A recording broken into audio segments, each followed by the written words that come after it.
ये बात आज से लगभग 10 साल पहले की है। बिमल राव एक जानी मानी कंपनी के राइटर थे। उनके लेख कई सारे अखबार और मैगजीन में छापा करते हैं। वो ज़्यादातर लेख सच्ची घटनाओं पर लिखते हैं। उनके लेख हॉरर और क्राइम थ्रिलर पर आधारित रहते हैं। उनका इन विषयों को सबके सामने रखने का तरीका इतना शानदार था कि कोई भी नॉर्मल से नॉर्मल किस्सा बहुत बड़ा और धारदार लगता। एक बार उनको कंपनी के एडिटर के पद पर नियुक्त किया गया। उनका उस पद पर पहला काम था पश्चिम बंगाल के सुंदरबन के बैगा भूत के बारे में जानकारी प्राप्त करना। इस कारण से उनको ग्राउंड लेवल पे जाके अच्छे से तहकीकात करके एक लेख लिखना था। वो तुरंत ही इस काम के लिए राजी हो गए। वैसे भी ये उनका पसंदीदा काम था और 2-3 बाहर घूमना भी हो जाएगा और 2-3 दिन बाहर घूमना भी हो जाएगा, ये मान के उन्होंने हामी भर दी। वो एक दिन पश्चिम बंगाल पहुंचे। पहले 2 दिन तो वो मन भर के घूमे फिरे और उसके बाद वो सुंदरबन की तरफ जाने के लिए निकले। सुंदरबन में घूमने के लिए उन्होंने एक जीप रेंट पर ली थी, जिसकी परमिशन फॉरेस्ट डिपार्टमेंट में से पहले ले ली गई थी। वो सुंदरबन की तरफ आगे बढ़े। उससे पहले वहाँ एक छोटा सा गांव आया, जहाँ वो थोड़ा समय रुके और आराम किया। जहाँ उनकी भेंट हुई सुबोध से, जो कि गांव वाले से थोड़ा ज़्यादा समझदार दिखाई पड़ रहा था। इसलिए बिमल राव ने उस लड़के को अपने पास बुलाया और उससे सुंदरबन में जाने की बात की। बिमल की एक गाइड की ज़रूरत थी, जो कि सुंदरबन का जानकार हो और उसे अच्छे से पूरा वन घुमा सके। उस काम के लिए वो जो कोई भी तैयार हो, उसे 5,000 रुपये देने को तैयार था। ये सुन के सुबोध की आंखें फट गई, क्योंकि वो गांव सुंदरबन के पास था, जहां कोई सुविधा नहीं थी पैसे कमाने की। वहां के लोगों के लिए 5,000 रुपये बहुत बड़ी बात थी। सुबोध ने बिमल के साथ जाने के लिए हामी भर दी और दोनों थोड़ा आराम करने के बाद सुंदरबन के लिए निकल पड़े। सुबोध जीप चला रहा था। उसके बगल में बैठा हुआ बिमल उससे बातें करते हुए सुंदरबन की जानकारी जुटा रहा था। ऐसे करते करते वो बहुत घूमे, अनेकों जानवरें देखे और साथ ही साथ सुबोध ने बंगाल टाइगर की भी जानकारी दी। ऐसे करते करते दोनों अब वन के बाहर आने वाले थे, लेकिन इस बात में अब रात हो चुकी थी। रात के लगभग 12 बज रहे थे। अभी भी बहुत रास्ता काटना बाकी था, इसलिए सुबोध ने बिमल से विनती की और आगे जाने से मना करने लगा। उसके मुताबिक बाघ के हमले से खतरा बढ़ जाएगा। वो जिस एरिया में थे वहाँ बाघ कभी कभी ही आते थे, इसलिए वो रात वहीं गुजारना एक अच्छा निर्णय था। बिमल भी उसकी बात आसानी से मान गए, क्योंकि उनको भी वहाँ रात बितानी थी।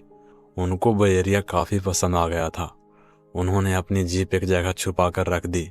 जीप को बंद करके बातें करने लगे। बिमल अपने साथ विस्की की एक बोतल भी लाए थे। वो देख के सुबोध को मजे आ गए। दोनों पेग मारते हुए बातें कर रहे थे। बातों बातों में बिमल ने बैगा भूत की बात की। बिमल के बात सुन के सुबोध की आंखों में डर छा गया। उसका सारा नशा उतर गया। उसके चेहरे पर पसीना आ गया। सुबोध बोलता है, अरे साहब, कृपा करके आप उसका नाम इस वन में मत लेना। कृपा करके आप कुछ मत बोलना। ये सुन के बिमल राव हंसने लगते हैं। अरे बोल न रे, अरे बोलना उसके बारे में। मैं खास उसके लिए ही तो यहाँ आया हूँ। तुम इतना भी क्यों डर रहे हो? वो बैगा भूत को इतना बड़ा तुर्रम खा है क्या? सुबोध अभी भी उसको मना कर रहा था। तभी बाघ की एक गर्जन सुनाई दी, जिसे सुन के दोनों की हालत पतली हो गई। सामने देखा तो एक बाघ उनकी तरफ आ रहा था। दोनों अपनी जगह से नहीं हिले, लेकिन वो बाघ जीप के नजदीक आया और जीप का शीशा तोड़ के थोड़ी देर में सुबोध को फाड़ डाला। ये देख के बिमल के अंग ठंड पड़ गए। आज तो मरना पक्का है, यही उनके दिमाग में था। जैसे ही उसने सुबोध का सिर धड़ से अलग देखा तो उनकी हालत खराब हो गई। जैसे ही उनकी तरफ आया, उन्होंने अपनी आंखें अपने हाथों से बंद कर ली। थोड़ी देर आंख बंद रखने के बाद उनको कुछ नहीं हुआ। जैसे ही उन्होंने अपनी आंखें खोली तो सुबोध पीठ फिरा के खड़ा था। ये देख के वो हैरान रह गए। बिमल बोलते हैं, सुबोध। तभी पूरा सफेद पड़ चुका सुबोध पीछे मुड़ता है और एक हल्की सी मुस्कान देता है और बोलता है, ये सब मेरा ही खेल था, आपको मेरे बारे में जानना था ना, इसलिए। बिमल कहता है, का, का, का, कौन हो तुम? बैगा भूत। और बिमल को भी जान से मार देता है। पश्चिम बंगाल के बंगाली भाषा में बैगा का मतलब होता है बाघ, जो वहाँ के फेमस वन की शान है। बैगा भूत उनके बोला जाता है जो सुंदर वन में भटक चुके होते हैं और बाघ ने उनको मार डाला होता है। उनकी आत्मा सुंदर वन के आसपास लोकल भाषा में बैगा भूत के नाम से जानी जाती है। ये भूत जंगल में आए से लोगों को डराते हैं या हमला करते हैं।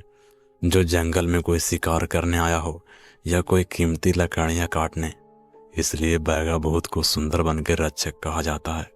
ये भूत भ्रमित करने में माहिर होते हैं। कमेंट में जरूर बताइए कैसी लगी हमारी कहानी। अगर आप ऐसे ही हॉरर कहानियां सुनना चाहते हैं तो हमारे चैनल को सब्सक्राइब करें और साथ ही घंटी को दबा दें। और हाँ, स्टोरी पसंद आए तो वीडियो को लाइक ज़रूर करें। तो मिलते हैं अगले ऐसे ही हॉरर कहानियों के साथ।